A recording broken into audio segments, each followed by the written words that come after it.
didik. Pada hakikatnya, anak belajar sambil bermain. Aktivitas bermain merupakan bagian dari proses pembelajaran, oleh karena itu sesuai dengan karakteristik anak didik yang bersifat aktif melakukan berbagai eksplorasi dalam lingkungannya.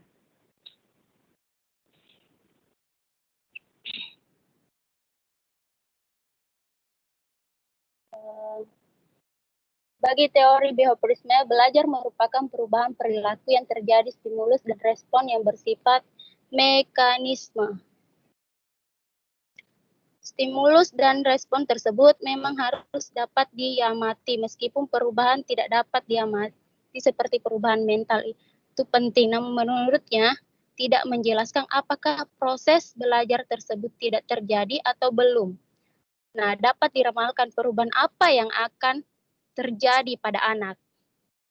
Itu menurut bagi teori behaviorisme. Menurut Tondi. Menurut Watson,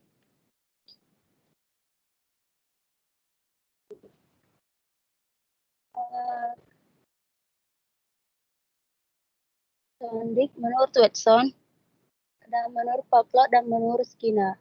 Jean Piaget, penganut paham kognitivisme, menyatakan bahwa proses belajar ada 3 tahapan, yaitu 1. Asimilasi. Asimilasi adalah proses penyatuan informasi baru ke struktur kognitif yang sudah ada di dalam benak anak.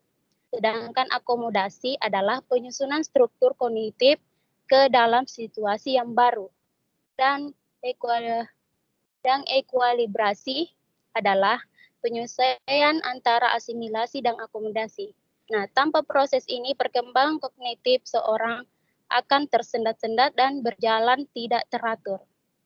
Menurut Piaget, proses belajar harus disesuaikan dengan tahap perkembangan kognitif yang dilalui anak. Yang dalam hal dibagi menjadi 4 tahapan, yaitu tahap sensor motor, yaitu ketika anak berumur 0 sampai 2 tahun. Tahap pra-operasional 2 sampai 7 tahun. Tahap operasional konkret 7 sampai 11 tahun dan tahap operasional formal 11 sampai 18 tahun.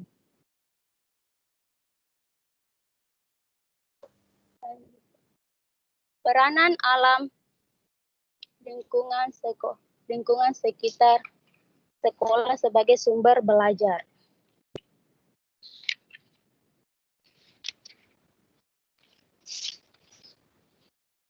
Di dalam merancang sebuah pembelajaran seharusnya tidak memberikan kesan beban atau membosankan peserta didik. Maka suasana belajar perlu dibuat secara alami, hangat dan menyenangkan, seperti aktivitas bermain atau playful activity yang memberikan kesempatan kepada anak didik untuk berinteraksi dengan teman dan lingkungannya merupakan hal yang diutamakan.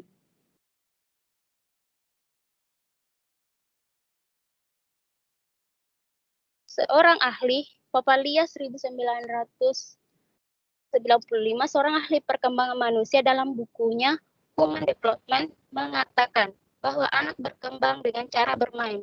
Dunia anak-anak adalah dunia bermain. Dengan bermain, anak-anak menggunakan otot tubuhnya menstimulasi indera-indera tubuhnya, mengeksplorasi dunia sekitarnya, menemukan seperti apa lingkungan yang ia tinggali, dan menemukan seperti apa diri mereka sendiri. Dengan bermain, anak-anak menemukan dan mempelajari hal-hal atau keahlian baru, belajar atau ingin kapan harus menggunakan keahlian tersebut, serta memuaskan apa yang menjadi kebutuhannya atau lewat bermain. Fisik anak akan terlatih, kemampuan kognitif dan kemampuan berinteraksi dengan orang lain akan berkembang. Sini, guru harus mampu memberikan pola bermain sambil belajar yang meliputi unsur berikut. 1. Tujuan bermain sambil belajar. 2. menyenangkan dan dapat dinikmati. 3. Dapat menggunakan alat ataupun tidak. 4. Memanfaatkan sumber belajar di sekeliling lingkungan sekolah. 5. Dilakukan secara aktif dan sadar. Nah, perlu kita sadari bahwa bahwa sekolah yang ditugaskan untuk mendidik anak, didik tidaklah sekedar mereka menjadi pandai membaca, menulis, dan berhitung. Kemampuan akademis bukan satu-satunya hal yang penting yang dibutuhkan. Ada hal lain yang penting dibutuhkan, misalnya kemampuan berkomunikasi. Ketika bermain, anak didik akan berimajinasi dan mengeluarkan ide-ide yang tersimpan di dalam dirinya. Tidak hanya pengetahuan tentang dunia yang ada dalam pikiran anak yang terekspresikan lewat bermain, tetapi juga hal-hal yang ia rasakan. Kreativitas anak juga semakin berkembang lewat belajar dan bermain karena ide-ide asli yang keluar dari pikiran anak-anak walaupun kadang-kadang terasa abstrak. Nah, bermain dapat membantu anak untuk lepas dari stres kehidupan. Untuk apa anak? Nah, salah satu cara yang efektif anak didik belajar dengan baik adalah dengan memperkaya bahan pelajaran yang diterima di sekolah melalui bahan pelajaran yang dilengkapi dengan sumber belajar dari lingkungan alam sekitar sekolah. 2. Pemanfaatan lingkungan alam sekitar sekolah. Apa yang dapat dipelajari? Apa yang dapat dipelajari di lingkungan sekolah? Dalam pemahaman sehari-hari, seorang belajar karena ingin memperoleh manfaat dalam setiap bidang kehidupan, sehingga harus memiliki banyak keterampilan hidup. Albert Einstein menyatakan dengan sangat penting bagi anak bagian mendapatkan pengertian dan merasakan tentang norma-norma. Salah satu cara efektif agar anak didik mampu belajar dengan baik adalah dengan memperkaya bahan pelajaran dan diterima di sekolah. Dengan berbagai sumber belajar dari lingkungan alam sekitar sekolah. Prinsip dalam pembelajaran tentang pemanfaatan lingkungan dan alam sekitar sekolah. 4. Belajar yang menyenangkan di alam sekitar sekolah. Yang ketiga dulu, prinsip dalam pembelajaran tentang pemanfaatan lingkungan alam sekitar sekolah. Prinsip yang perlu diterapkan, belajar dengan memanfaatkan sumber belajar yang tersedia, belajar dengan cara yang menyenangkan, belajar dengan mengasah kemampuan berpikir kritis dan kreatif. Belajar melalui keempat, belajar yang menyenangkan di alam sekitar sekolah. Ciptakan lingkungan tanpa stres. Dan nomor 4, jadi belajar yang menyenangkan di alam sekitar sekolah. Dengan belajar anak didik tadinya tidak tahu menjadi tahu ketika diajar melalui permainan. Citra diri berkembang kepribadian, latihan keterampilan hidup, cara berpikir atau pola pikir, dan kompetensi atau kemampuan bersifat akademik, fisik, dan artistik. Hal yang penting dalam belajar di sini adalah perubahan perilaku menjadi target dari belajar dengan belajar anak didik yang tadinya tidak tahu menjadi tahu, dan dari tidak bisa menjadi bisa. Nomor 5, bagaimana anak bisa senang bila diajak belajar? Nah, ciptakan lingkungan tanpa stres atau relax. Sebab hakikatnya belajar bukan terletak pada itu semua. Sasaran pendidikan yang mengarahkan ke nilai secara berlebihan membuat anak didik tidak bisa belajar efektif karena anak berada dalam keadaan stres. Syarat pembelajaran yang efektif adalah lingkungan yang mendukung dan menyenangkan. Belajar perlu dinikmati dan timbul dari perasaan suka serta nyaman tanpa paksaan.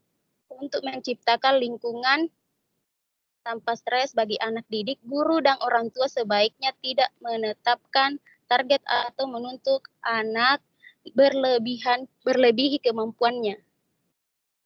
Orang tua bangsa Jepang dan Cina dengan ketat hasil yang diperoleh dan mendorong anak untuk bekerja lebih keras, sedangkan orang tua Amerika lebih menekankan kemampuan dasar IQ. Anak pada kerja keras dalam mencapai prestasi akademik. Sebenarnya perlu bagi orang tua untuk merefleksi diri dan menjawab dengan jujur pertanyaan, apakah yang saya lakukan ini adalah untuk kepentingan anak saya atau untuk kepentingan diri saya sendiri? Nah, bagaimana anak bisa senang bila diajak belajar di alam lingkungan sekitar sekolah? Manfaat sarana bermain untuk belajar. Gunakan kelima indera anak sebagai jalur belajar.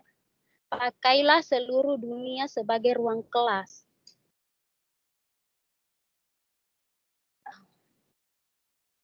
Pemanfaatan model pembelajaran pakem. Agar pembelajaran model ini dapat berjalan sesuai dengan diharapkan, harusnya merancang pembelajaran dengan baik, melaksanakannya, dan akhirnya menilai hasilnya. Selain aktif dan kreatif, guru sangat menentukan apakah skenario-nya berhasil atau tidak. Pemanfaatan lingkungan alam sekitar sekolah sebagai sumber belajar sangat memungkinkan untuk memanfaatkan pakem dengan dua alasan, yaitu pakem lebih memungkinkan anak didik dan guru sama-sama aktif terlibat dalam pembelajaran. Selama ini kita mengenal pembelajaran model konvensional dinilai hanya guru yang aktif. Teknologi sementara didiknya pasif sehingga pembelajaran dinilai menjemukan, kurang menarik dan tidak menyenangkan.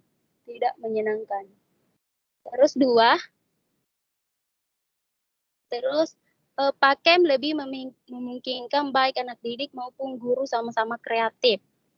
Pembelajaran pakem dilandasi oleh filsafat konstruktivisme yang menekankan agar anak didik mampu mengintegrasikan gagasan baru dengan gagasan yang ada atau pengetahuan awal yang telah dimiliki oleh anak didik. Pakem yaitu aktif, kreatif, efektivitas dan menyenangkan. Pemanfaatan model pembelajaran pakem kedua, tantangan hidup. Tantangan dan peluang. Tantangan dan peluang. Yang pertama, program pemanfaatan lingkungan alam sekitar sekolah antara lain sebagai berikut. 1. Terbuka peluang untuk mengembangkan berbagai tema kegiatan pembelajaran dengan mempertimbangkan ruang lingkup mata pelajaran yang sangat luas. 2. Diperlukan kecermatan menentukan bagaimana sebuah pengetahuan dapat disampaikan untuk anak didik pada tingkatan kelas yang berbeda. Ketiga, berbagai tema dari mata pelajaran yang terdapat dari kurikulum membuka peluang kegiatan pembelajaran terintegrasi antara mata pelajaran.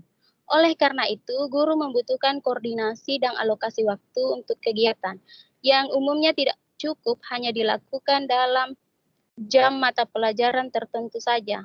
Keempat, untuk memahami mata pelajaran dengan baik yang dipelajari melalui alam sekitar lingkungan sekolah diperlukan kemampuan anak didik untuk melakukan analisis dan sintetis, kebebasan berekspresi dan kemampuan merefleksi. Semua ini perlu terus-menerus dilatih dan dikembangkan. Berbagai sumber belajar di sekitar alam lingkungan sekolah bagi pendidikan anak didik, lingkungan dalam sekolah.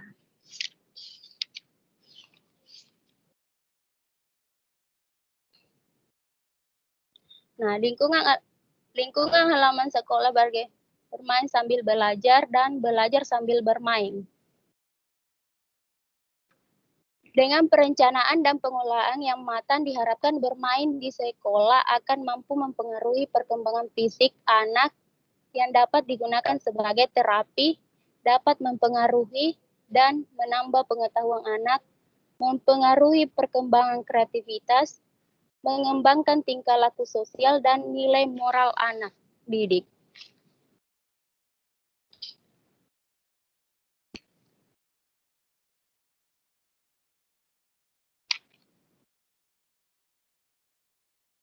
Beberapa faktor penting yang mempengaruhi perlu diperhatikan. Yang pertama, kesehatan, intelijensia, jenis kelamin, dan lingkungan. Kesehatan, ya, kesehatan anak didik yang sehat cenderung memiliki banyak energi untuk bermain dibandingkan dengan anak didik yang kurang sehat. Terus intelijensia, anak didik yang cerdas lebih aktif dibandingkan dengan anak didik yang kurang cerdas. Jenis kelamin, anak didik perempuan cenderung lebih suka melakukan permainan yang menghabiskan banyak energi, misalnya memanjat, berlari-lari, atau kegiatan fisik lainnya. Sedangkan lingkungan anak yang dibesarkan di lingkungan yang kurang menyediakan peralatan, waktu, dan ruang bermain bagi anak-anak akan menimbulkan aktivitas bermain anak berkurang. Memilih permainan yang edukatif.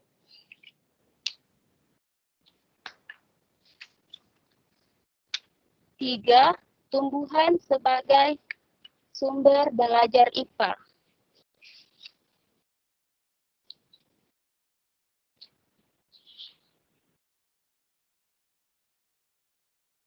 Tumbuhan merupakan sumber ide yang tidak akan pernah habis untuk memperkaya pembelajaran IPA di berbagai jenjang sekolah. Seperti taman sekolah berbagai ekosistem, taman sebagai apotek di sekolah.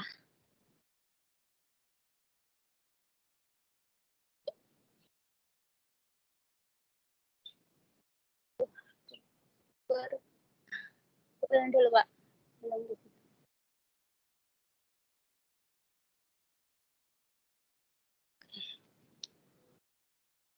Jadi tumbuhan sebagai sumber belajar IPA yaitu program kebun bunga sekolah, B program sekolah hijau,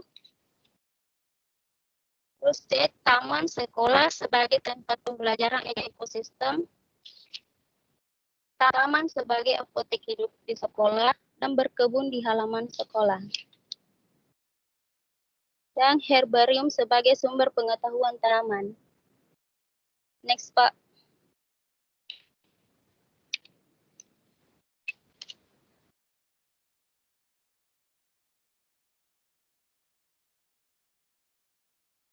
Pemanfaatan halaman di sekolah setelah belajar IPS. Tujuan pendidikan nasional yang berdasarkan Pancasila pendidikan IPS adalah seleksi dari struktur disiplin akademik ilmu sosial yang organisasi dan disajikan secara ilmiah psikologis untuk mewujudkan tujuan pendidikan dalam kerangka pencapaian tujuan. Menurut Dikdikbud 1994, IPS diajarkan di tingkat pendidikan dasar mencakup bahan kajian lingkungan sosial, geografi, ekonomi, dan pemerintahan serta bahan kajian sejarah. Masalahnya sekarang adalah bagaimana caranya agar anak didik mau mempelajari materi IPS yang cenderung membosankan jika diberikan secara klasikal dan tradisional, yaitu mengajak anak-anak didik ke halaman dan lingkungan alam sekitar sekolah adalah salah satu jalan keluar terbaik agar anak didik mau dan bisa belajar secara menyenangkan, fleksibel, dan menarik. Belajar IPS di halaman dan lingkungan alam sekitar sekolah sangat sesuai dengan tujuan pembelajaran IPS yang menghendaki agar setiap anak didik mengenal konsep-konsep yang berkaitan dengan kehidupan masyarakat dan lingkungannya. Kedua, memiliki kemampuan dasar untuk berpikir logis dan kritis, rasa ingin tahu, inquiry, memecahkan masalah, dan keterampilan dalam kehidupan sosial. Memiliki komitmen dan kesadaran terhadap nilai-nilai sosial dan kemanusiaan. Dan terakhir, memiliki kemampuan berkomunikasi, bekerja sama, dan berkompetensi dalam masyarakat yang majemuk di tingkat lokal, nasional, dan global. Tujuan tersebut di atas jelas tidak akan tercapai apabila guru hanya memberikan penjelasan di kelas dan dengan hanya mencatat dan menulis.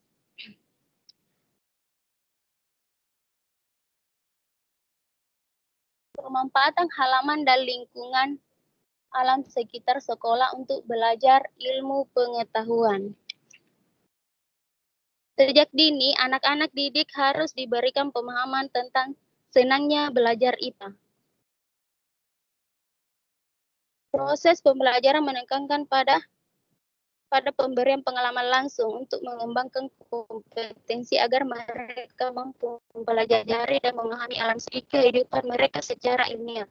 Pendidikan IPA bagi mereka harus diarahkan untuk inquiry dan berbuat sehingga dapat membantu anak didik untuk memperoleh pemahaman yang lebih mendalam tentang lingkungan alam sekitar mereka. Pengetahuan alam atau IPA dengan lingkungan sekitar sebagai sumber belajar bisa meliputi berbagai bidang kajian, misalnya proses kehidupan dan materi dan sifatnya yang sebenarnya sangat berperan dalam membantu anak didik untuk memahami fenomena alam. Seperti berupa kumpulan data hasil observasi dan eksperimen. Hakikat pembelajaran IPA meliputi 4 unsur. Sikap, proses, dan produk yang aplikasi. Terus, pemanfaatan halaman lingkungan, penggunaan tema dalam pembelajaran IPA melalui pemahaman sekitar sudah. Terus, di situ ada belajar fisika di halaman sekolah atau belajar biologi di halaman sekolah. C. Belajar matematika di halaman sekitar sekolah.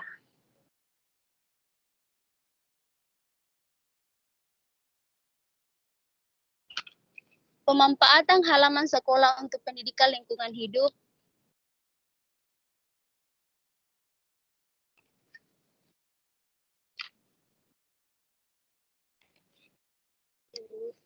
Pemanfaatan halaman sekolah untuk pendidikan lingkungan hidup. Pendidikan kebersihan lingkungan di sekolah. Salah satu forma pendidikan untuk mereka adalah memberikan pendidikan secara formal. Dalam pembelajaran di kelas, anak didik juga diberi pendidikan tentang pengelolaan lingkungan secara langsung maupun tidak langsung. Dari pengajaran untuk membuang sampah dengan benar sehingga cara mengelola sampah menjadi barang cendera mata. Dengan pendidikan seperti itu, niscaya ketika anak-anak dewasa mereka akan terbiasa memperlakukan sampah dengan semestinya. Di samping masalah kebersihan, pendidikan bagi mereka juga dilakukan dalam hal pemanfaatan sampah untuk dijadikan barang kerajinan sampah yang terkumpul. Misalnya, membuat pot-pot kecil dari bekas kaleng atau minuman. Kebersihan sekaligus pengelolaan sampah secara kreatif.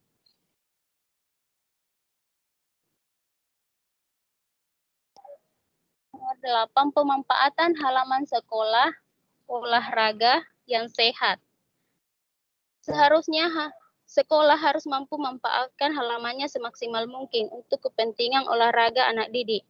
Bila sekolah hanya memiliki sedikit halaman, maka usahakan pilih permainan olahraga yang tidak atau sedikit membutuhkan alat olahraga terutama yang berbentuk bola.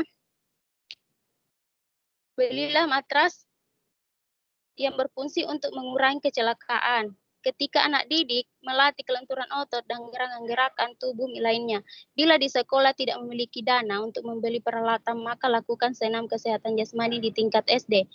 Yang penting ada permainan yang menggerakkan tubuhnya dan waktunya pun cukup, 2 jam per minggu. Pendidikan jasmani di sekolah dasar seharusnya hanya mengenalkan gerakan dasar seperti berlari, berjalan, melompat, dan melempar. Namun banyak sekolah yang sudah mengajak anak didik melakukan permainan dalam memberikan pendidikan jasmani. Tingkat sekolah dasar memang menekankan pada keterampilan motorik dasar. Dalam konteks permainan sederhana, tepat dengan demikian lapangan yang sekecil apapun tidak menjadi alasan sekolah untuk tidak melakukan aktivitas olahraga. 9. Belajar bahasa di alam lingkungan sekolah. Para guru perlu mencoba cara sederhana dengan membawa anak didik ke luar kelas. Belajarlah di halaman sekolah dan di sekitar lingkungan sekolah. Belajar buat puisi dengan melihat benda-benda yang ada di sekitarnya. Contohnya seperti burung, awan, matahari.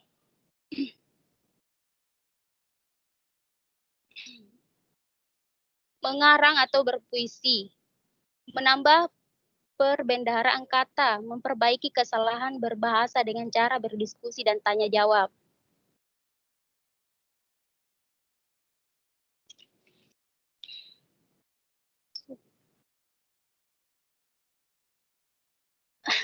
Bahasa untuk bahasa Inggris, untuk bahasa Inggris, bagi anak-anak didik di sekolah dasar, kemampuan mendengar adalah tahap pertama yang harus mereka lakukan karena kemampuan mendengar adalah indera pertama yang paling efektif untuk mempelajari bahasa baru. Sebagai contoh, pada sebagian orang yang mengucapkan lirik lagu bahasa Inggris lebih mudah dibandingkan bicara dalam bahasa Inggris. Dalam program bahasa Inggris yang dibuat, guru bisa bercerita tentang lingkungan sekolah. Next, Pak.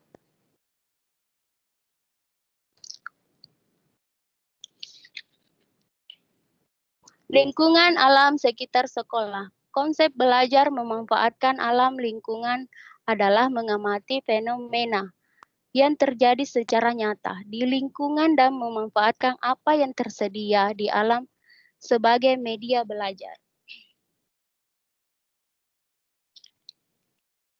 Konsep belajar memanfaatkan alam lingkungan sekitar sekolah adalah mengamati fenomena yang terjadi secara nyata di lingkungan dan memanfaatkan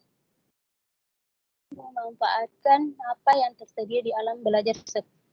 Oleh karena itu, banyaknya pertanyaan timbul dari anak didik, maka guru harus memiliki pengetahuan yang cukup juga mengenai objek yang akan dikunjungi anak didik, serta fenomena yang lainnya, sehingga dapat memberikan jawaban yang tepat. Seorang anak didik yang melihat embung di daun di pagi hari atau tiupan angin kencang tidak akan bisa digantikan oleh usaha manusia dalam bentuk apapun. Pengalaman seperti itu tentu tidak dapat diperoleh anak didik jika guru hanya bercerita di kelas, sementara wujud atau fenomenanya tidak nampak oleh anak didik. Oleh karena itu, bawalah sesering mungkin anak didik ke alam terbuka untuk belajar sambil bermain, yang berhubungan dengan mata pelajaran sekolah. Nah, sekolah ini sangat penting bagi perkembangan kepribadian anak didik, yaitu kemandirian mereka untuk belajar, meningkatkan kewaspadaannya saat melakukan aktivitas di alam terbuka. Satu, pertama, pelaksanaan pendidikan lingkungan alam sekitar. Proses awal pendidikan lingkungan alam sekitar dan lingkungan hidup yaitu menyentuh hati untuk memulai tahap penyadaran atau awareness yang sehingga timbul rasa cinta dan sayang pada lingkungan. Apabila tahap apabila tahapan ini telah tercapai ditandai dengan adanya perubahan pola pikir dan sikap dari anak didik, selanjutnya guru harus mengisi otak anak didik dengan pengetahuan tentang alam ini agar terjadi peningkatan pengetahuan dan pemahaman mereka tentang lingkungan alam sekitar dan lingkungan hidup lainnya. Apabila ini sudah tercapai, langkah selanjutnya gerakkanlah tangan anak untuk belajar berbuat bagi lingkungannya. Mengelola hal ini mampu meningkatkan keterampilan anak didik dalam mengelola lingkungan.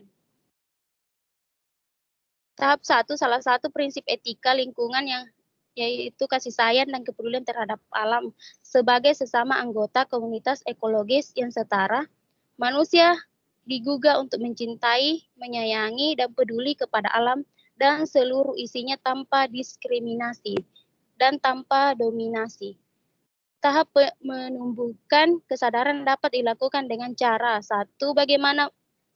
bagaimana menumbuhkan motivasi anak didik terhadap dirinya sendiri dan keberadaannya bagi lingkungan. Kedua, bagaimana perasaan dan pemahaman anak didik terhadap lingkungan. Ketiga, informasi mengenai bentuk-bentuk kerusakan alam. Keempat, pengetahuan mengenai cara mengatasi dampak yang telah muncul tanpa menimbulkan masalah baru. Dengan cara tersebut, di atas akan timbul rasa cinta anak didik terhadap lingkungan dan yang akhirnya akan menumbuhkan pola pikir kesadaran melestarikan alam. Kedua, bentuk dan metode pendidikan lingkungan alam sekitar dan lingkungan hidup lainnya yang baik, yaitu metode pembelajaran pendidikan lingkungan sekitar dan lingkungan hidup lainnya, yaitu belajar berbasis pengalaman. Belajar berbasis pengalaman akan menggerakkan rasa secara seimbang. Pengalaman yang berkesan mudah diingat, termasuk pesan atau info yang disampaikan dalam pesan tersebut. Lalu bagaimana cara belajar berbasis pengalaman? Dalam belajar berbasis pengalaman dilakukan melalui dua tahapan.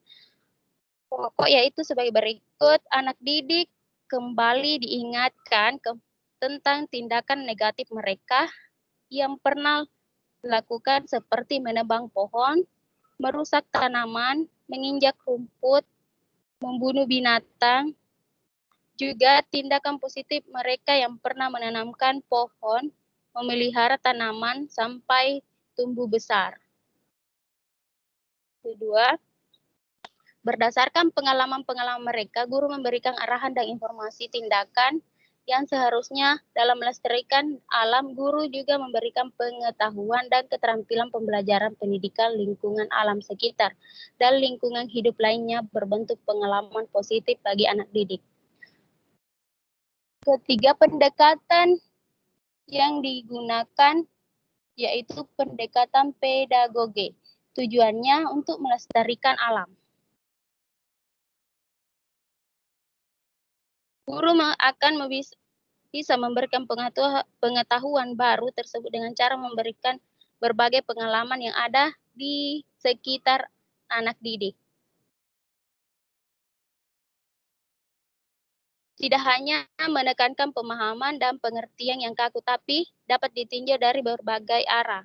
Dalam hal yang terpenting adalah bertujuan untuk melestarikan alam. Keempat, teknik yang bisa dilaksanakan guru.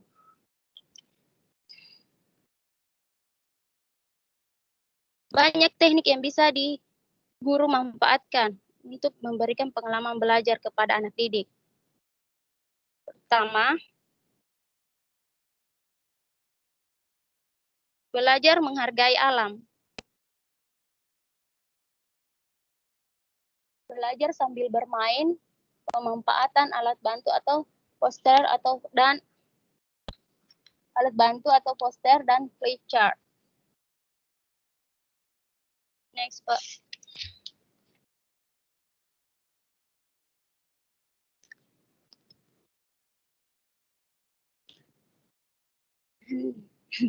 Kelima, pemanfaatan museum sebagai sumber pembelajaran pendidikan IPS di tingkat persekolahan.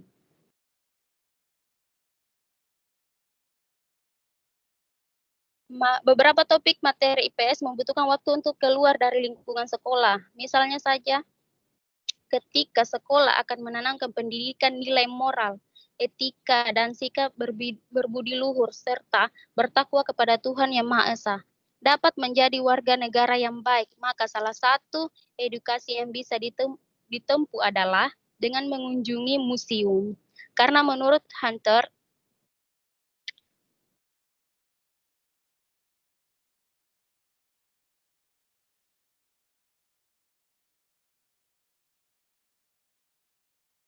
tujuan pendidikan dengan pendekatan warisan budaya adalah untuk memperkuat pengertian anak didik tentang konsep dan seni, kecerdasan dalam bidang teknologi, serta kontribusi perbedaan kelompok sosial ekonomi, laki-laki dan perempuan. Zaman sebagai suatu institusi menyajikan berbagai hasil karya dan cipta serta karsa manusia sepanjang zaman. Museum merupakan tempat yang tepat berbagai sumber pembelajaran IPS karena melalui benda yang dipamerkannya, pengunjung dapat belajar tentang nilai dan perhatian serta kehidupan generasi pendahulu sebagai bekal di masa kini dan gambaran untuk kehidupan di masa mendatang. Sehingga tujuan dari pendidikan IPS yakni mendidik anak didik untuk menjadi warga negara yang baik yang mampu melestarikan budaya bangsa dapat terwujud.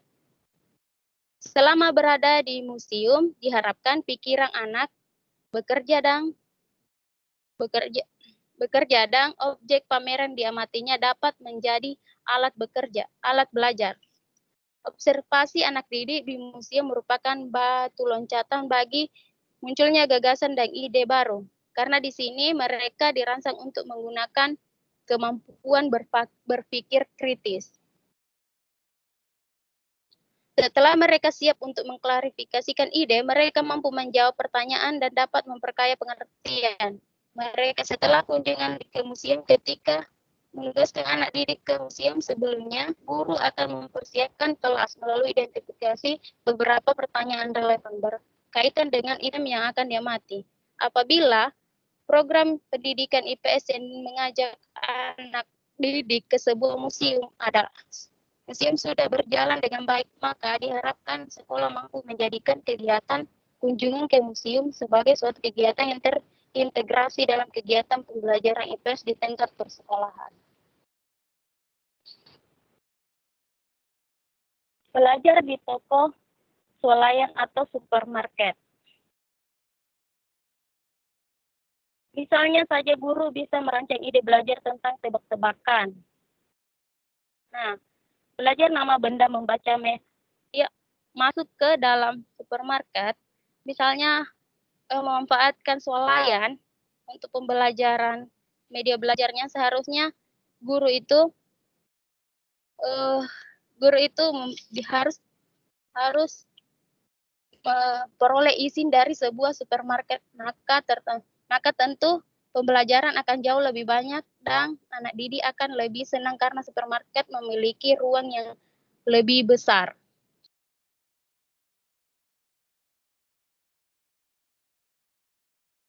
Terus belajar mengenal sawah.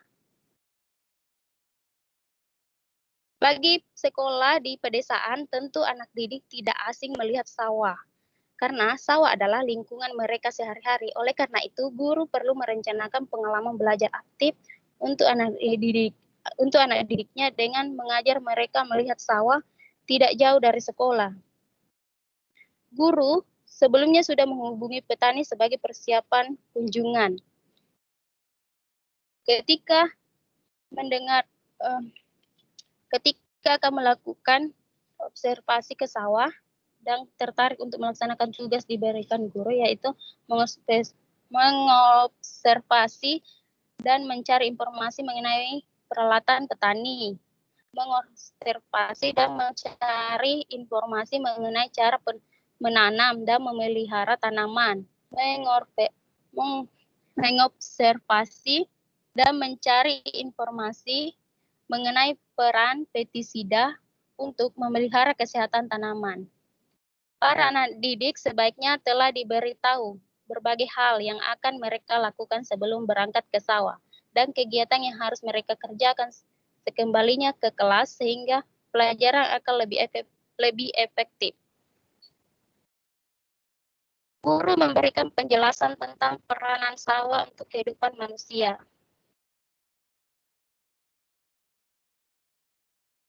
Pemanfaatan lingkungan alam sekitar sebagai media pembelajaran sangat membantu guru dalam pembelajaran berupa lingkungan yang meliputi lingkungan sosial, alam, lingkungan agama, lingkungan budaya, dan lingkungan manusia atau narasumber. Tujuan pemanfaatan lingkungan sebagai sumber bahan pembelajaran adalah untuk memecahkan masalah sosial di lingkungannya, melatih keberanian, mengemukakan pendapat, serta dapat menambah wawasan siswa. Manfaat lingkungan sekitar sebagai sumber belajar akan berhasil jika dilakukan secara kreatif dan berkesinambungan.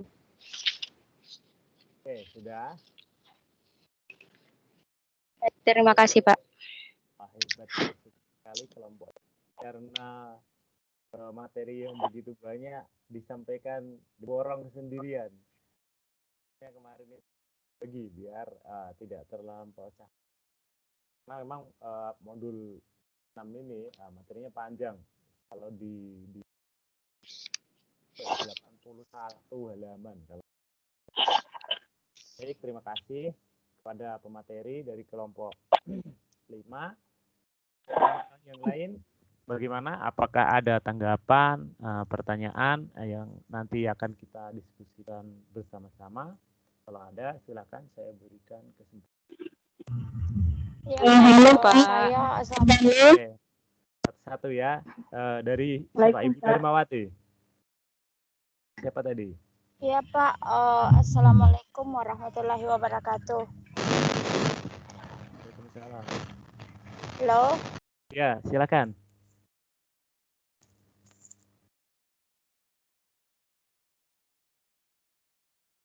Ayo, silakan Ibu Darmawati. Hilang suaranya. Keluar masuk Ibu Ya, Pak. suaranya. Halo. Iya, Sudah iya, iya. muncul, Pak? Nah, udah. Iya Pak, jaringan soalnya. Ya, baik Pak. Tadi saya menggarisbawahi tentang alokasi waktu. Untuk sementara kita di CLC tahu sendiri kan Pak, macam saya pribadi kan sendiri. Saya cuma mau minta saran pada teman-teman. Bagaimana cara mengefektifkan waktu jika kita memegang 6 kelas lah sekaligus. Kan untuk kelas 1, 2, 3 mungkin bisa disatu kalikan untuk pemanfaatan lingkungan. Sedangkan yang kelas tinggi itu macam 4, 5, 6 kayaknya materinya agak beda. Itu yang jadi pertanyaan saya, Pak. Bagaimana cara mengefektifkan waktunya? Karena jujur selama ini saya masih banyak melewati batas-batas waktu itu yang sudah ditentukan. Padahal sudah membuat perencanaan. Oke, terima kasih ya dari Terima kasih, Pak. sharing sekaligus pertanyaan yang mungkin dihadapi banyak kawan-kawan, apalagi guru-guru di CLC ya kan, yang cenderung apalagi kalau yang single factor, artinya dia berjuang sendirian menghadapi anak didik ya, kadang dari TK bahkan tidak hanya kelas 1, dari TK atau mungkin sampai SMP malah, tidak hanya kelas 1 sampai kelas 6. Bagaimana apabila kita ingin menerapkan pembelajaran berbasis lingkungan, entah di bawah jalan-jalan atau belajar di luar ya kan, karena terkadang waktu yang dibutuhkan itu cukup panjang di luar ekspektasi yang sudah kita rencanakan. Oke, baik seperti itu ya. Selanjutnya penanya kedua siapa? Ya Pak, saya Pak, Bu Nini Pak. Oke, Bu Nini. Silakan Ibu Nini. Oke. Di situ ada pembahasan dari kelompok Ibu Ella tadi. Saya mau menanyakan, memilih permainan yang edukatif, contohnya yang bagaimana Ibu? Itu saja Pak, terima kasih. Oke. Permainan edukatif ya. Iya Pak. Sip, terima kasih. Nomor penanya nomor 3, silahkan. Rame. Siapa dulu? Ya, Ibu Nur Suyanti dulu. Oke. Ya, terima kasih. Saya cuma ingin bertanya, tadi kan ada dijelaskan guru membuat panduan belajar, mungkin bisa diberikan contoh karena saya belum tahu seperti apa panduan belajar yang bagus, efektif untuk guru yang yang dibuat oleh guru, begitu Pak. Oh, jadi mungkin salah satu.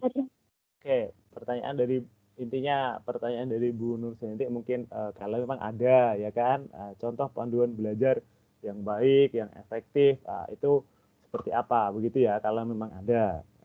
Jadi boleh tanya satu lagi Pak? Iya, oke, boleh. Di dalam buku saya membaca ada faktor emosi yang sangat penting dalam proses pembelajaran dan pendidikan. Mungkin bisa dijelaskan alasannya atau contohnya begitu Pak. Terima kasih Pak. Iya, oke. Plus ditambah satu pertanyaan lagi tentang emosi mempengaruhi belajar begitu ya mungkin ya. Ya, iya Pak. Oke. Gak apa, nanti kita diskusikan bareng-bareng kok. Nomor 4 selanjutnya, penanya selanjutnya. Siapa tadi? Ibu Selvi tadi. Saya, Pak. Oke, Ibu Selvi. Oke, Pak. Terima kasih, Pak, atas kesempatan yang diberikan. Saya di sini mau bertanya bagaimana cara anak peserta didik kita ini, kan kita tinggal di dekat itu dekat ladang, Pak. Kita tidak biasanya anak-anak sering terpengaruh di lingkungan di sekitar ladang. Contohnya kalau ada yang merokok, anak-anak terpengaruh macam itu, Pak. Terus yang kedua, sama pertanyaannya dengan Bu Nur, yang garis bawah itu emosional. Di sini sekarang kita mengajar di kelas, anak-anak itu sering terlupa. Contohnya Pak ya, sering terlupa penghapusnya kah atau penggarisnya.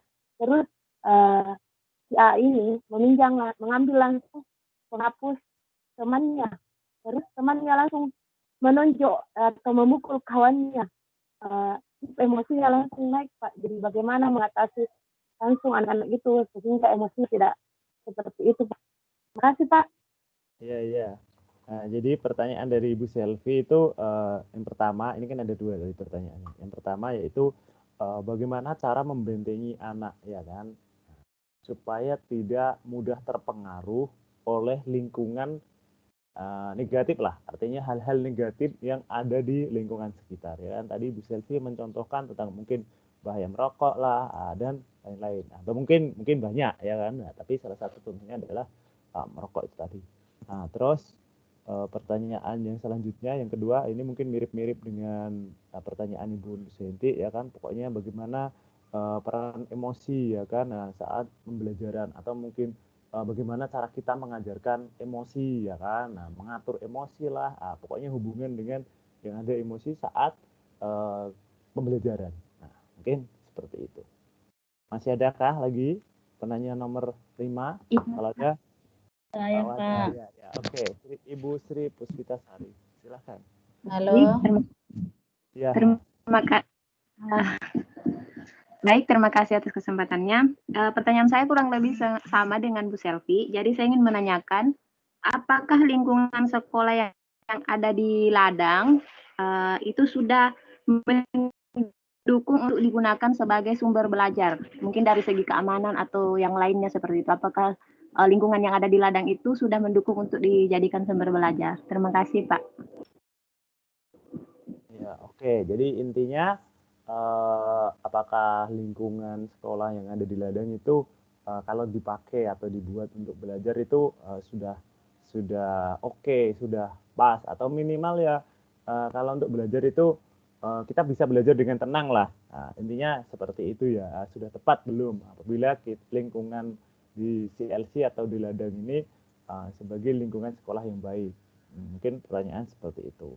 Apakah masih ada lagi? Kalau tidak ada, cukupkan 5 dulu ya untuk sementara. Nanti kalau misalnya masih ada, kita diskusikan. Atau memang masih ada?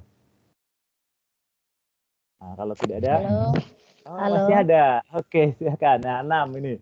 6, nomor 6. Ibu Baba, silakan. Oke, terima kasih atas.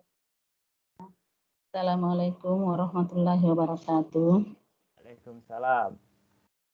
Kesempatan hari ini saya hanya mau lebih ke seri lah, Pak.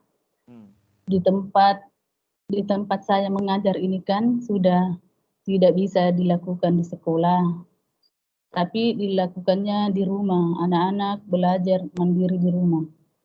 Terus selama ini kan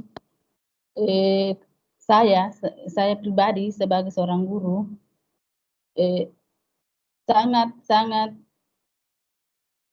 Pak, kewalahan mengejar materi pembelajaran untuk anak-anak.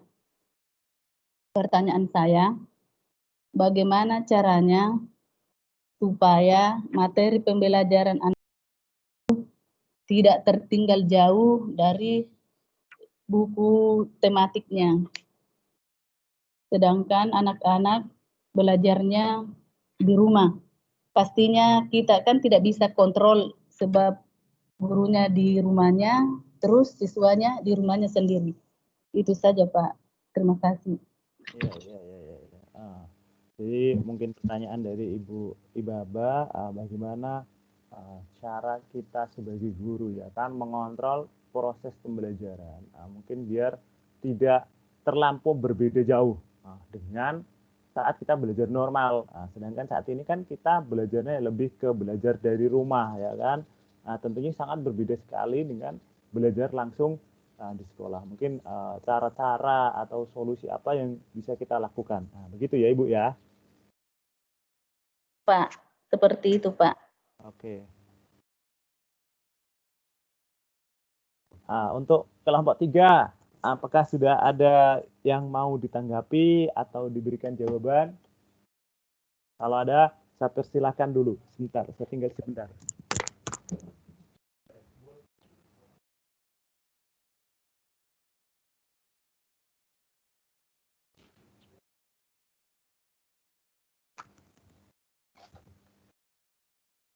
Oke, Ya, bagaimana halo kelompok? Pak. Oke, silakan. Saya Pak, tapi kalau belum Saya cuma bantu Pak. Siapa dulu ini? Siapa dulu? Saya Ya. Pak, Ibu Siti Rosdiana. Ya, Ibu, silakan. Saya coba menjawab pertanyaan dari Bu Nini. Sip. Yaitu pertanyaannya bagaimana memilih permainan yang edukatif di sekolah. Ya Pak ya?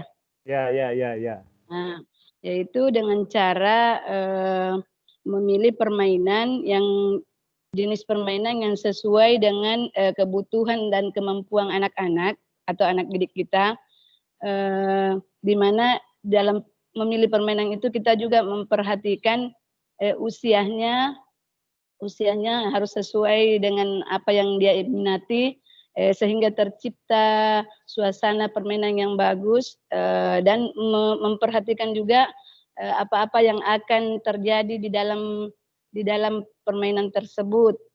Kita juga harus memastikan bahan-bahan yang kita pakai atau alat yang kita pakai jangan sampai bisa mencelakai si anak didik.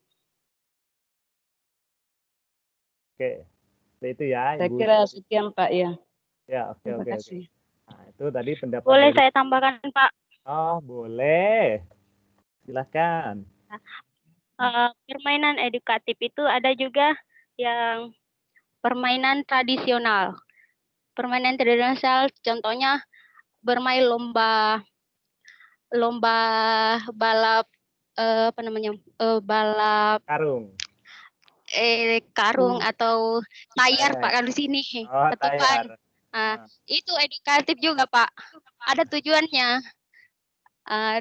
Jadi edukatif itu maksudnya untuk bukan cuma sekedar bermain, tapi ada tujuannya. Belajar berkolaborasi, terus anak-anak juga interaksi sosialnya dengan anak-anak yang lain lebih bisa dikembangkan. Jadi banyak Pak permainan edukatif itu, ada juga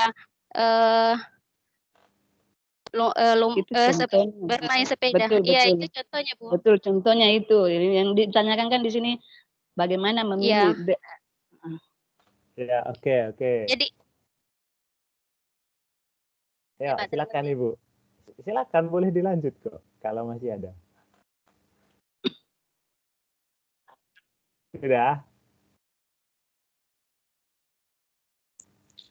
Maksudnya di sini ada tujuan untuk nilai-nilainya.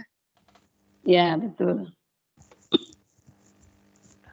Nah, jadi begitu ya. Itu tadi ada jawaban dari Ibu Siti Rosdiana dan ada sedikit tambahan dari Ibu Kasmirawati. Bagaimana Ibu Nini sebagai penanya? Apakah mungkin sudah pas atau mungkin ada yang perlu mengganjal? Silakan diungkapkan saja. Ya, terima kasih Bu Ella dan Bu Siti, jawabannya sangat puas.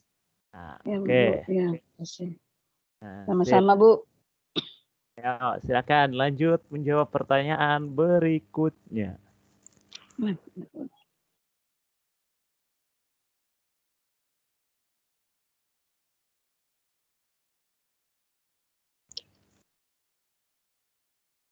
dijawab saja sebisanya menurut kelompok itu bagaimana begitu. Nanti kita diskusikan bersama-sama. Kan ada teman-teman juga nanti yang membantu. Soalnya waktunya sudah terlampau banyak tadi di presentasi karena memang materinya sebenarnya panjang banget. Tapi tidak apa-apa untuk menambah pengetahuan dan tampil percaya diri di depan banyak orang. Yuk, silakan. Siapa yang mau jawab?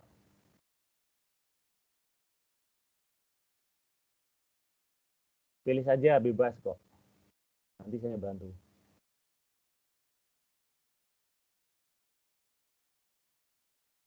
Nomor 3 itu Pak, soalnya contoh ya Pak ya? Ya, boleh contoh ya kan. Atau kira-kira formatnya bagaimana. Dan ini pertanyaan tambahannya itu yang kedua tentang emosi. Tadi hampir mirip dengan sama lah dengan pertanyaan nomor 4 ya kan. Nah, begitu. Tidak apa-apa, dijawab saja sepengalaman atau sebisanya. Assalamualaikum warahmatullahi wabarakatuh, Pak. Iya, saya Rafdiana saya mau menjawab ini yang soal nomor berapa tadi yang mengatasi alokasi waktu, Pak? Alokasi waktu? Halo? Ya, Iya. Nomor berapa tadi? 1 ya, Pak? Nomor berapa? Iya, nomor 1. Oh iya, nomor 1. Oh iya. Cara mengatasi alokasi waktu kalau menurut pengalaman saya itu dengan menyederhanakan materi tanpa mengurangi apa?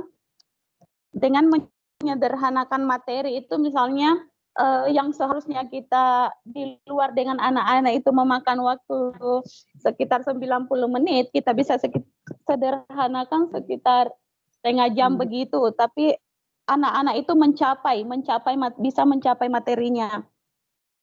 Atau dengan menerapkan disiplin waktu. Misalnya waktunya 60 menit, ya 60 menit itu kita harus masuk kembali ke dalam kelas. Halo? Ya, oke. Seperti itu ya.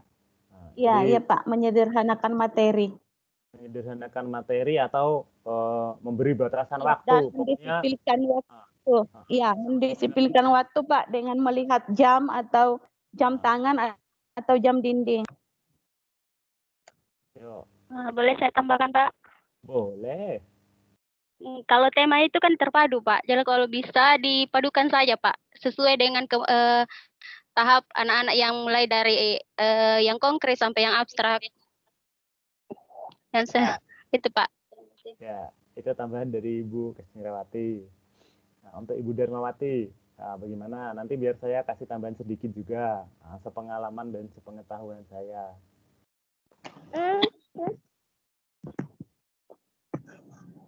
Oke, sudah ya. Berarti lanjut aja. Ini agak cepat sedikit. Nanti habis waktunya. Yuk, dijawab dulu pertanyaan yang lain. Nomor 3 Pak, itu contoh panduan saya. Ya, oke. Silakan Ibu Stiana. Yaitu pertama membuat suasana belajar menjadi nyaman. Terus merangkum isi materi pelajaran, membuat rangkuman lah. Kemudian mengadakan belajar bersama. Terus kita bisa mempersingkat metode. Yang selanjutnya yaitu belajar dengan mengadakan praktikum supaya lebih jelas lagi tujuan pembelajaran. Terus belajar yang rutin serta kita harus mengerti materi pelajaran itu, bukan menghafal. Kita harus mengerti apa yang dimaksud dalam suasana pelajaran itu, dalam materi itu. Tapi yang paling efektif itu dengan cara praktik. Biasanya lebih menyentuh anak-anak pemikirannya.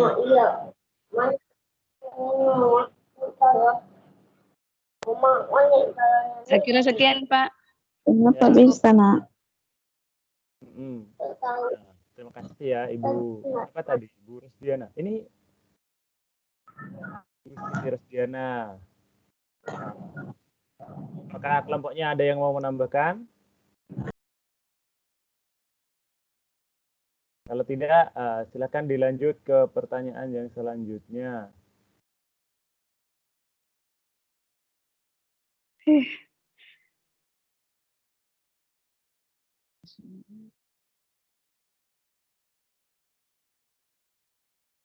Faktor emosi.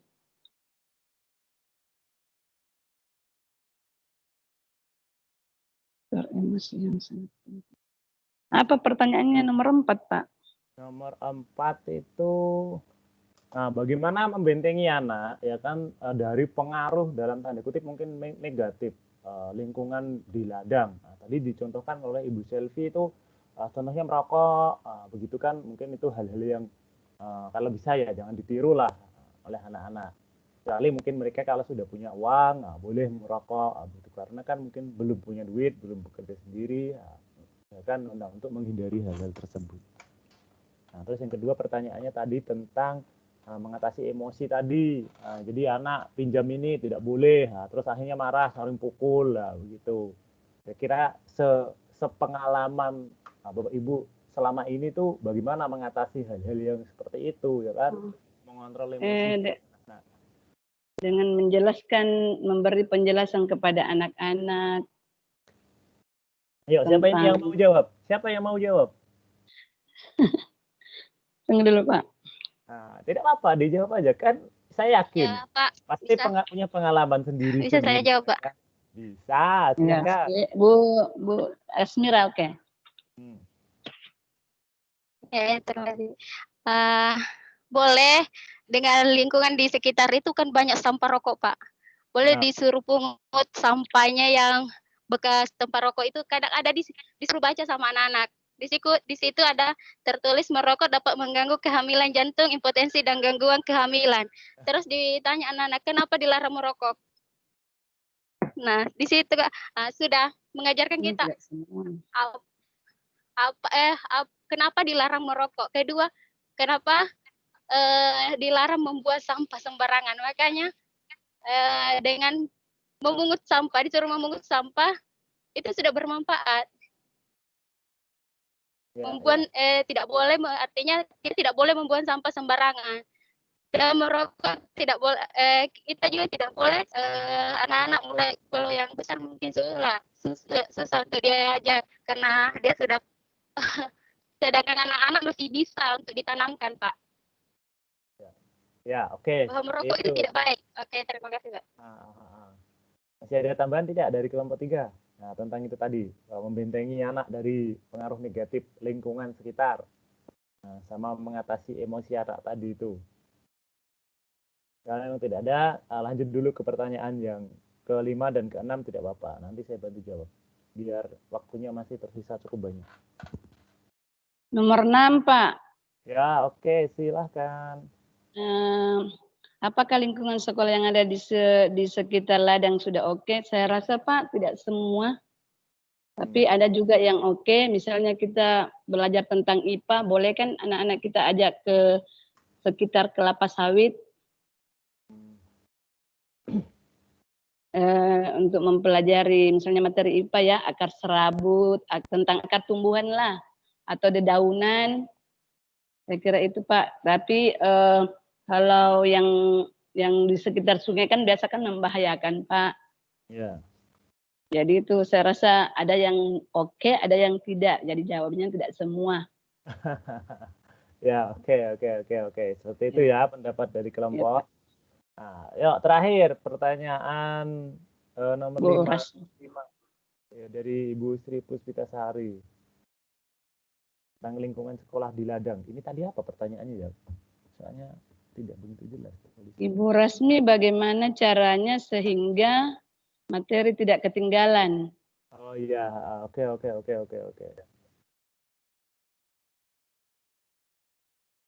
Caranya yaitu, Pak, Tapi terus terang juga Pak, di Saremas juga pun macam itu. Kami biasa ketinggalan karena kita lihat dari suasana Malaysia ini kebanyakan libur Pak. Jadi kita juga memang ketinggalan materi kadang. Tapi mungkin cara yang bagus juga itu kita memberi belajar tambahan di rumah Pak. Misalnya mengerjakan soal latihan,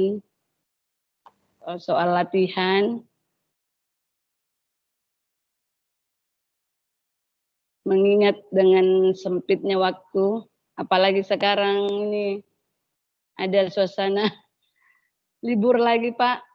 Iya, memang banyak yang libur ini sudah. Iya, itu sudah pasti Pak. Kita di Malaysia ini memang ketinggalan materi Pak. Biasanya tidak selesai pokok bahasan sudah kena ujian lagi semester. Ya, oke. Sudah seperti itu. Iya Pak, mungkin kita bagi pelajaran tambahan di rumah Kak. Dengan menyuruh mengerjakan soal-soal latihan. Nah, baik. Terima kasih ya kepada kelompok 5 yang telah mempresentasikan dan men-sharingkan tadi pertanyaan-pertanyaan dari teman-teman yang lain membahas tentang pemanfaatan lingkungan alam sekitar sebagai media pembelajaran. Nah, sekarang saya akan sedikit menambahkan ya kan mengenai ini, tema pemanfaatan lingkungan alam sekitar sebagai media pembelajaran. Setelah beberapa pertemuan yang lalu kita sudah mempelajari banyak mulai dari media nyata atau realistis ya kan, terus media gambar, visual ya kan, audio, terus video ya kan, video, audio, visual. Terus sekarang adalah memanfaatkan alam sekitar sebagai media pembelajaran. Jadi media itu tidak terpaku dengan gambar, dengan poster, dengan suara atau rekaman atau dengan video. Tidak hanya terpaku yang ada di dalam kelas dan yang selama ini mungkin di pikiran kita hanya berupa itu tadi, harus berbasis teknologi lah, harus ada gambarnya lah, harus ada warnanya lah, suaranya harus bagus lah. Tidak melulu terbatas dengan hal itu saja. Kalau kita berbicara dengan media, ya kan, kita melihat tubuh kita, bagian tubuh kita itu kan sebenarnya termasuk lingkungan, ya kan. Nah, kita perhatikan kawan atau teman duduk kita.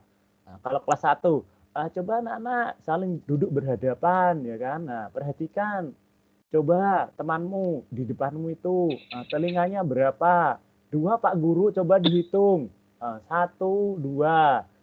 Matanya berapa? 2 Pak Guru, 1, 2. Artinya apa? Kalau mau belajar, ya kan, apalagi kita di ladang dengan situasi dan kondisi mungkin sedikit berbeda dengan di Indonesia karena di sini banyak keterbatasan yang menuntut guru untuk lebih kreatif. Jadi keterbatasan itu justru sebagai hikmah lah kalau menurut saya. Karena apa? Kita memang dituntut dan diharuskan dengan indikator tujuan pembelajaran yang sama di sini dan di Indonesia, ya kan, dengan kurikulum yang sama di sini dan di Indonesia. Tetapi keadaannya mungkin berbeda. Sama di Indonesia mungkin bagian barat, katakanlah di Jawa, mungkin dengan di Indonesia Timur, mungkin Papua atau NTT, ya kan, itu sama kurikulumnya, ya kan, target pembelajarannya pun sama. Tetapi kan keadaan di Jawa dengan di mungkin Indonesia Timur atau di kota dengan di desa itu kan berbeda keadaannya. Tapi itulah mungkin yang menjadi kadang mungkin dilema ya kalau bisa dikatakan, karena kita dituntut ya kan mencapai indikator pencapaian yang sama, tetapi keadaan dan lingkungan itu berbeda. Nah, disinilah peran penting, vital lah dari guru, ya kan. Dengan keadaan seperti itu, mau tidak mau harus memutar otak terus. Bagaimana caranya, dituntut untuk lebih kreatif supaya apa yang menjadi tujuan pembelajaran kita, ya kan. Nah, itu dapat dicapai. Nah, jangan karena Pak saya di ladang sawit, terus nggak kayak gini, nggak ada ini, nggak ada ini. Coba Pak bayangkan ya kan di sana di sana. Nah, kalau sepengalaman dulu ya kan di sini itu masih mending. Artinya masih ada listrik, di sebagian tempat itu masih ada jaringan internet ya kan, orang tuanya oke ya kan. Sarana untuk belajar pun di beberapa CLC mungkin sudah ada yang lengkap lah. Kalau saya lihat teman-teman kalau sharing kayak gitu. Waktu dulu saya mengajar di Flores itu di NTT, sekolahnya itu di atas bukit. Untuk kamar mandi aja itu tidak ada airnya. Di sana tidak ada listrik, apalagi kok jaringan internet. Nah, dulu saya sudah pernah cerita ya kan. Nah, artinya kan janganlah hambatan-hambatan atau tantangan-tantangan seperti itu ya kan terus menjadikan kita down atau kita berpasrah diri ya kan dengan keadaan. Nah, justru keadaan yang terbatas itu tadi ya kan harusnya sebagai pemicu motivasi kita untuk bisa lebih berbuat banyak. Karena ya mau bagaimana lagi kalau kita tidak mencoba mengeksplor kemampuan kita ya kan, mengeksplor kreativitas kita untuk bisa lebih ya kan. Nah, tentunya indikator-indikator atau tujuan pencapaian itu ya akan susah. Apalagi ditambah keadaan sekarang ya kan. Nah, Pak, Malaysia lockdown, Pak. Kita tidak bisa belajar lagi ya kan. Nah, dengan keadaan yang biasa aja kita udah butuh ekstra tenaga, apalagi ditambah dengan keadaan lockdown. Nah, artinya memang kerjanya harus lebih keras lagi. Nah, kalau ditanya Pak, terus kalau lockdown apa yang harus kita lakukan ya kan? Nah, sebenarnya teman-teman itu sudah tahu ya kan, tapi mungkin keadaan antara ladang satu dengan ladang yang lainnya itu kan tidak sama. Nah, seperti kemarin sudah kita bahas lah, mungkin sudah tahu. Pak, bagaimana kalau belajar di situasi pandemi seperti ini ya kan? Nah, boleh mungkin ada yang lewat grup WhatsApp, ada yang diprintkan modul atau buku ya kan, dibagi-bagikan antar setiap mungkin akhir minggu ditarik lagi terus diberikan lagi ya. Nah, banyak cara ya kan yang bisa kita lakukan ya kan, tentunya tidak mungkin sama antara satu guru, antara satu sekolah dengan sekolah yang lain. Nah, itu kan tergantung dari sarana dan prasarana serta keadaan tempat sekolah itu ada. Kalau memang macam seperti di ladang 3 atau di tempat-tempat yang mendukung jaringan, nah kita bisa memanfaatkan internet ya kan untuk belajar online. Nah, itu pun kalau si anak atau orang tua mempunyai WhatsApp atau handphone itu tadi. Tapi kan mungkin ada beberapa yang terkendala, mungkin anak-anaknya belum punya handphone dan lain-lain. Atau mungkin di tempat-tempat yang seperti di Sungai Kelat atau di Mutiara yang agak sedikit terganggu jaringannya ya kan. Nah, itu kan tidak bisa kita menerapkan yang belajar secara online. Mau tidak mau kita belajar offline dengan cara apa ya, mungkin memberikan mereka modul berupa buku ya kan. Nah, mungkin nanti di situ ada sedikit LKS, lembar kerja siswa, jadi membaca terus mengerjakan soal. Nah, seperti itu. Jadi banyak hal yang bisa kita lakukan. Terus apa lagi ya tadi? Oh iya, ini nomor 1. Pak, bagaimana cara mengefektifkan waktu jika kita mau belajar ya kan? Apalagi belajar kita ajak siswanya untuk mungkin keluar kelas, mungkin kita mengamati daun lah, mengamati kalau kita kan di lingkungan kelapa sawit ya kan, di ladang sawit. Kita ajak aja mungkin jalan sebentar ke blok atau kemana ya kan. Saya pernah itu coba eksperimen kan. Nah, minta anak saya, murid-murid saya jalan-jalan ke blok. Nah, di sana nanti mereka kalau ada berjumpa atau ketemu dengan orang pekerja, mereka melakukan wawancara. Mungkin pertanyaannya, Pak kerjanya apa, namanya siapa, umurnya berapa ya kan. Nah, penghasilan 1 bulan berapa, apa namanya yang kerja kayak gini itu senang atau tidak ya kan, apa yang membuat bertahan dan lain-lain. Nah, di situ dapat kita latih. Nah, tapi pertanyaannya begini, Pak, bagaimana cara kita mengalokasikan waktu? Nah, jadi begini, sebelum kita memutuskan untuk belajar di luar lah, artinya mengajak siswa kita belajar di luar kelas ya kan. Nah, sebagai guru itu harus punya rencana, memang harus bisa mengira-ngira kalau kita belajar ke sana atau misalnya jalan lah, katakanlah ke blok atau apa begitu. Kalau bisa itu disurvei dulu, kira-kira anak-anak kalau jalan ke sini itu butuh waktu berapa lama, terus nanti di sana itu ngapain aja, ya kan? Nah, kalau misalnya terjadi ini, apa yang harus dilakukan? Nah, harus dipikirkan matang-matang. Kalau memang dari segala aspek itu tadi, ya kan, memenuhi, oke, boleh kita ajak melakukan ke sana. Nah, belajar di luar kelas, mungkin bisa di kebun lah, atau di lapangan lah, atau di mana, tadi kalau di presentasinya mungkin di kedai atau kalau di sini kan tidak ada supermarket, ya kan. Nah, mungkin pokoknya di sekitar lingkungan ladang itulah. Nah, intinya itu. Nah, rencanakan dulu baik-baik. Perkirakan, ya kan. Nah, nanti misalnya kita mulai jam 8, ya kan. Nanti kita kira jam 10, ya kan. Nah, semua harus sudah balik ke sini lagi. Jangan dibiarkan jam 10. Kita sebagai guru ingatkan kepada anak-anak, ya kan. Anak-anak sekarang sudah jam 9 lebih 15, ya kan. Artinya waktunya tinggal 45 menit lagi. Nah, dengan kita mengingatkan kepada anak, ya kan, harapannya anaknya itu berpikir, wah, tinggal 30 menit lagi, ayo kita lebih cepat, biar selesai begitu. Tapi jangan sebagai guru kita biarkan pokoknya jam 8, nanti jam 10. Anak kan kadang terlalu asik. Apalagi kalau belajarnya itu di luar. Mereka kadang saking asiknya karena bisa lari ke sana kemari, ya kan. Nah, sampai lupa waktu.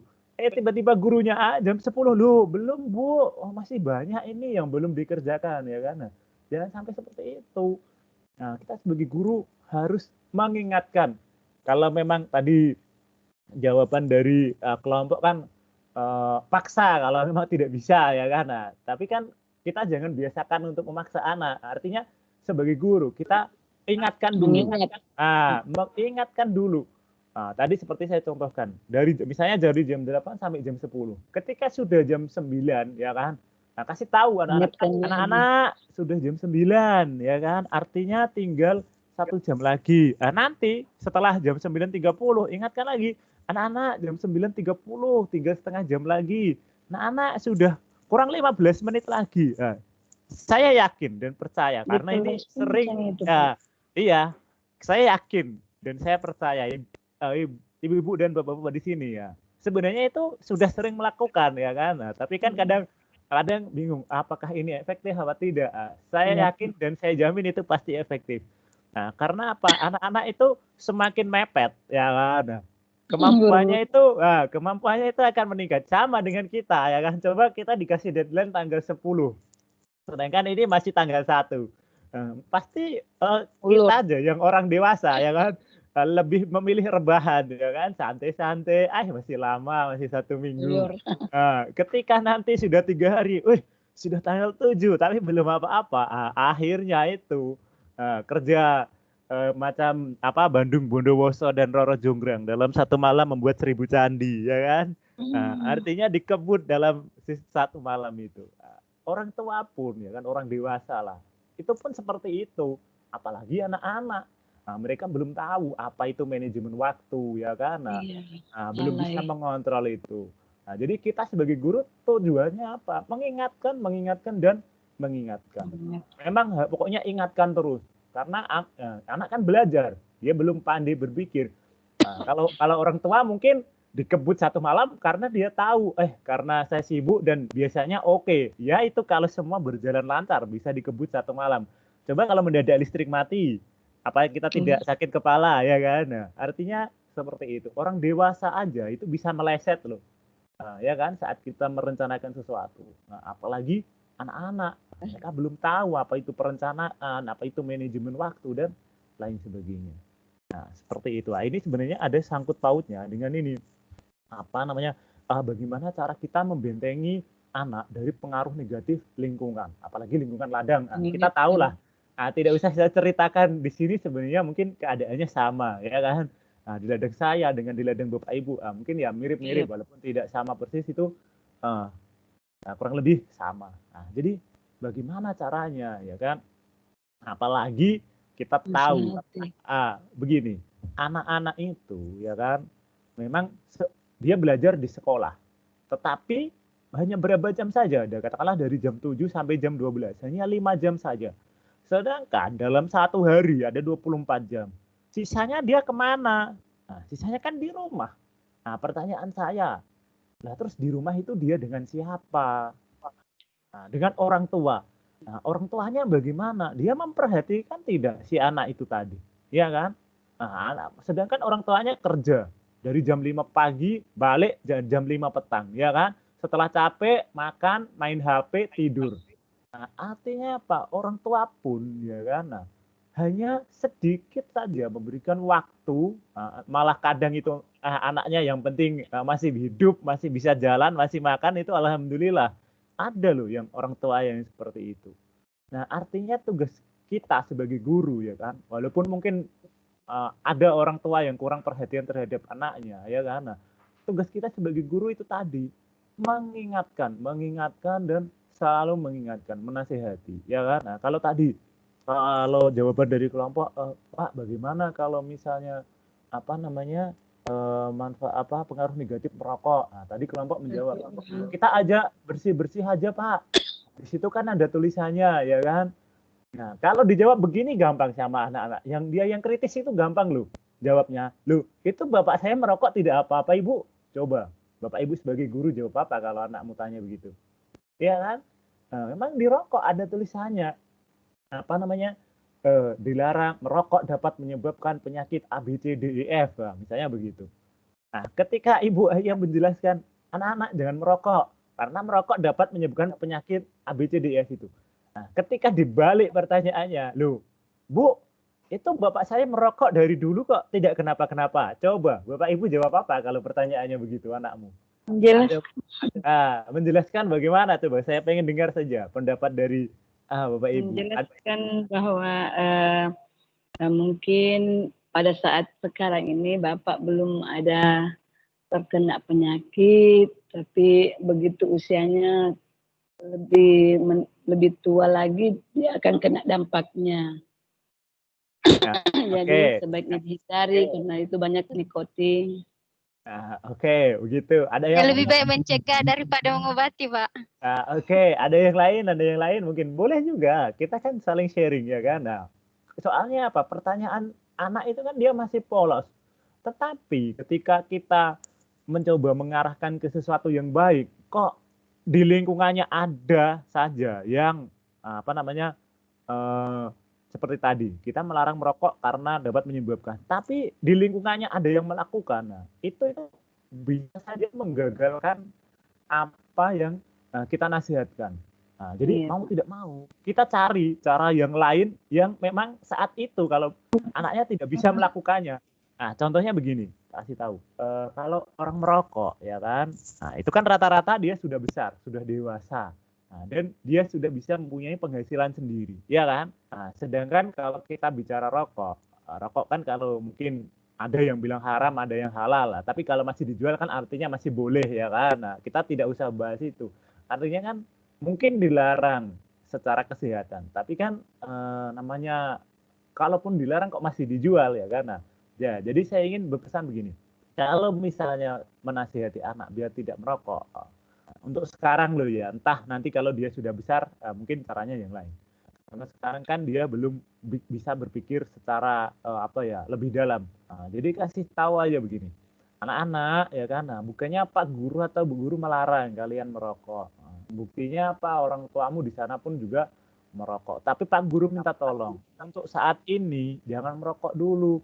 Nanti aja kalau kalian sudah punya penghasilan sendiri, udah kerja sendiri, udah dapat uang sendiri, ya kan, nah silahkan boleh kok kalau misalnya mau. Tapi untuk sekarang Pak Guru minta tolong, ya kan, nah jangan dulu, kecuali nanti kalau memang sudah ada penghasilan, kan kasihan juga kan, nah kalian minta uang kepada orang tuamu hanya untuk beli begitu. Iya kalau orang tuamu mau ngasih, kalau misalnya tidak kan, nanti kasihan sendiri. Selain itu, merokok kan juga berbahaya.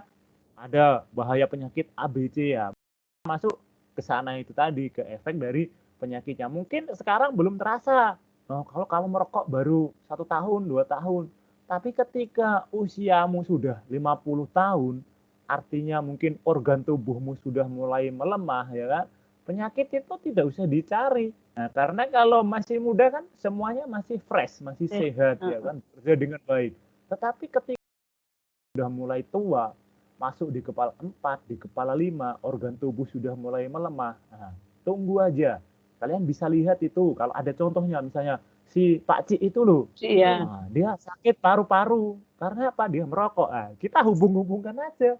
Nah, misalnya sakit paru-paru ya anggap aja dia merokok kayak gitu ya kan. Nah, kita hubung-hubungkan aja dengan ke sana. Nah, harapannya apa? Nah, anak itu mulai berpikir, mulai tersadar, terbangun kesadarannya, ya kan, sejak dini. Nah, karena apa? Kalau kita ngasih taunya mungkin orang yang sudah dewasa, sudah besar, itu kan mereka sudah pandai berpikir. Tidak juga Bu, tidak kayak gitu juga. Sudah dia bisa berpikir. Tapi kalau ketika anak-anak yang mungkin masih usia SD, dia kan pengalaman atau kemampuan berpikirnya kan mungkin belum sampai di sana itu. Dengan dia mungkin berbeda ya kan. Nah, jadi kita tanamkan sejak dini, pokoknya kita cuci otak terus. Kasih tahu terus lah, pokoknya jangan capek, jangan pernah lelah ya kan untuk menasihati anak yang untuk hal-hal yang lebih baik. Karena apa? Siapa yang bisa membentengi anak-anak dari pengaruh negatif kalau bukan kita guru. Sedangkan mereka di rumah pun hari-hari lihat orang tuanya merokok, ya kan? Nah, jadi seperti itu. Selain orang tuanya, mungkin tetangganya, mungkin lingkungannya. Nah, lingkungannya seperti itu.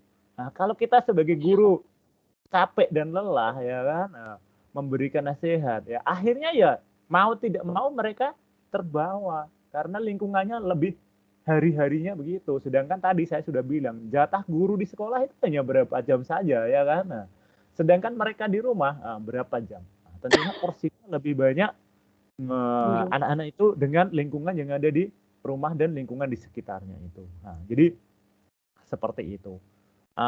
Terus, nah ini bagaimana memilih permainan yang edukatif. Nah, kalau saya, yang dimaksud kalau menurut saya edukatif itu artinya begini. Ada hal positif yang dapat diambil dari suatu permainan itu. Kalau ditanya permainan apa, hampir semua permainan itu ya kan yang kita lakukan, yang bahkan yang menurut kita itu negatif, contoh bermain game online ya kan. Sekarang kan musim-musimnya game online, sudah tidak ada anak-anak kok main petak umpet, terus main tayar digelindingkan, itu kelihatannya sudah jarang anak-anak yang main begitu ya kan. Sekarang kan karena pengaruh teknologi, anak-anak sudah berpindah ke smartphone, ke gadget semua. Mainnya ya game online atau apa itu. Jangan kita selalu berpikir bahwa bermain game ya kan, itu membawa hal-hal negatif. Apalagi kalau karena apa? Kalau kita lihat ya kan banyak loh pemain game sekarang, bahkan di SEA Games, ajang olahraga internasional itu tingkat Asia bahkan tingkat ASEAN ya kan, itu sudah ada game e-sport.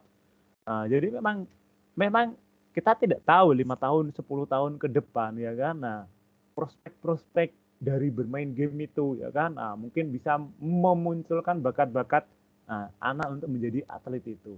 Tapi dengan catatan begini, kita sebagai orang tua atau guru ya kan, saat tahulah muridnya atau anaknya ya kan bermain game, bilang aja, adik atau anak atau siapalah gitu ya kan, anak-anak, bapak ibu guru itu tidak melarang kalian main game, boleh kok. Bahkan ada loh gamers yang sukses, artinya memang mendapatkan penghasilan sukses dan kaya lah dari bermain game itu ada memang. Misalnya jadi dari main game diupload di YouTube, akhirnya dapat duit ya kan. Karena dia pandai bermain game, ada sponsor ya kan masuk, dia di endorse, akhirnya dapat duit. Banyak yang begitu. Tetapi begini, ibu atau bapak dan ibu tidak melarang kalian main game, boleh. Tapi dengan catatan apa ya kan? Ada waktunya. Saat belajar silahkan belajar. Saat bermain silahkan bermain. Kalau bisa di awal-awal kita batasi dulu. Boleh main game, misalnya jam sore, jam 3 sampai jam. Kalau malam ditambah 1 jam, tidak apa-apa. Kita kasih waktu aja, kebebasan. Karena justru kadang begini, kalau anak itu dilarang, dia malah sembunyi-sembunyi.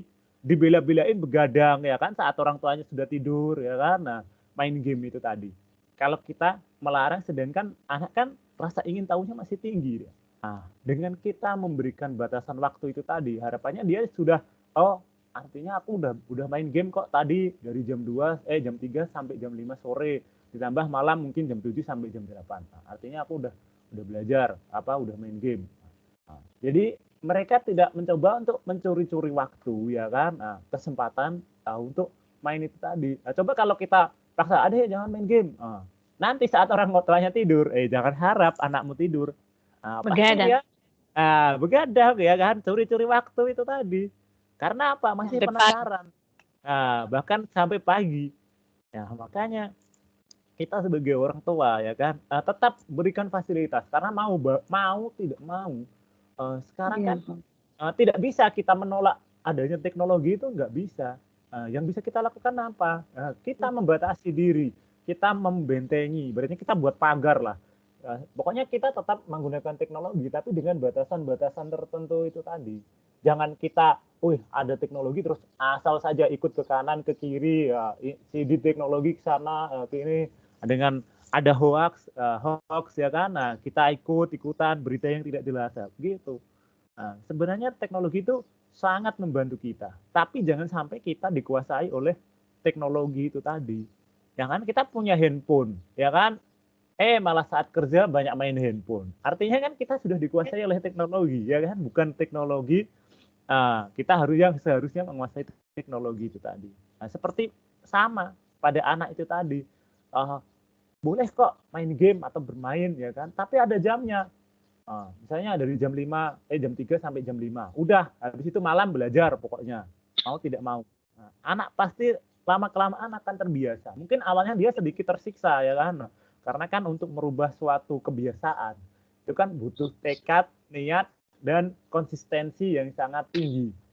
Jadi orang tua jangan capek itu tadi. Pokoknya di awal-awal ya, adek boleh main 3 sampai jam ini. Kalau malam HP-nya mama ambil dulu atau mama simpan dulu. Besok pagi atau besok mama pinjamin lagi saat waktunya main. Begitu. Nah, pasti dia tidak akan penasaran. Walaupun mungkin di dalam hatinya menunggu-nunggu, kok tidak jam 3 sore ya? Besok pasti jam 3 sore ya. Pasti begitu. Karena kita dulu waktu kecil kan begitu ya kan, saat ada janji dengan mungkin orang tua, pasti kita kadang bahkan sampai tidak bisa tidur. Kalau bilang, besok Bapak ajak ke kota ya atau ke mall ya. Besoknya pasti tidak bisa tidur itu malamnya karena menunggu-nunggu momen yang itu tadi. Nah, artinya begitu. Kita berikan anak untuk mengeksplorasi dirinya, tapi dengan catatan apa, ya kan? Dengan bimbingan, panduan, dan batasan itu tadi, pengawasan dari orang tua. Jangan biasakan, oke, anak punya handphone, ya kan? Tapi jangan melulu, ya kan? Handphonenya itu menguasai si anak, ya kan? Nah, kita sebagai orang tua harus dan wajib untuk membatasi itu tadi. Berikan batasan. Pokoknya saat belajar, saat main game ya, main game. Atau main handphone ya, main handphone itu tadi. Terus, apa ini tadi pertanyaannya? Oh ya, kalau emosi tadi sudah ya. Milih permainan yang edukatif, tadi sudah. Terus, lingkungan sekolah di ladang agar tidak apa ini tadi? Udah oke.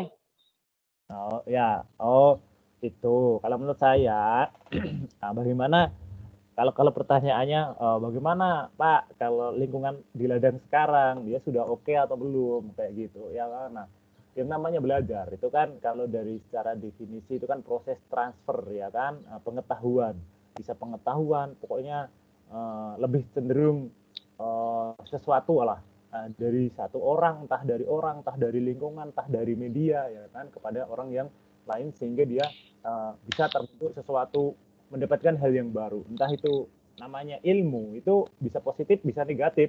Kalau saya contohkan yang positif kan tadi itu ya kan. Nah, kalau kita tinggal di lingkungan contoh pondok pesantren ya kan, itu kan contohnya orang-orang yang rajin beribadah, saat terjadi adzan pasti dia akan pergi sholat.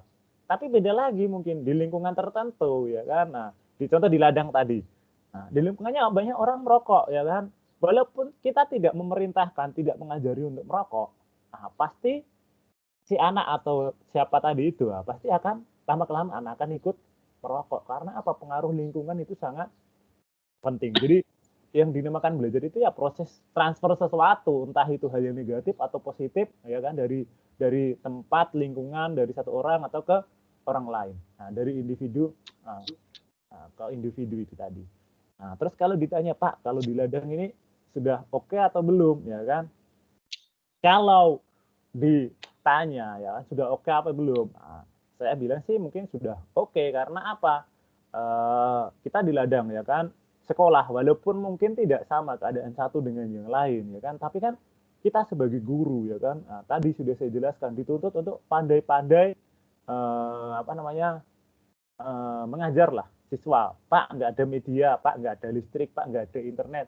Nah, itu memang kendala, tapi jangan jadikan kendala itu, ya kan, menghambat kita untuk melakukan proses pembelajaran untuk mencapai suatu indikator atau tujuan pembelajaran yang sudah ditetapkan itu tadi.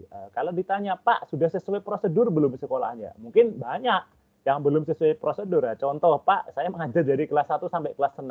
Nah, kalau sekolah yang ideal itu kan harusnya gurunya dari kelas 1, kelas 6 sendiri-sendiri, ya kan? Nah, terus ruangan kelas saya, Pak, cuma 1, ya kan? Nah, harusnya sendiri-sendiri. Nah, itu kalau ditanya sudah ideal apa belum? Nah, mungkin belum. Tapi kalau hanya untuk sekedar belajar, ya kan, bolehlah kita untuk mengusahakan, ya kan. Nah, bagaimana caranya tergantung dari kepandaian dan kreativitas kita sebagai guru untuk mengajar anak didik kita. Pokoknya intinya saya pesan itu saja. Jangan jadikan, ya kan, kekurangan atau mungkin hambatan atau pokoknya kendala yang ada di sekolah, mungkin dari fasilitas dan lain-lain, ya kan, menjadi penghalang kita, ya kan, untuk mengajar dan mendidik anak-anak yang ada di tempat kita.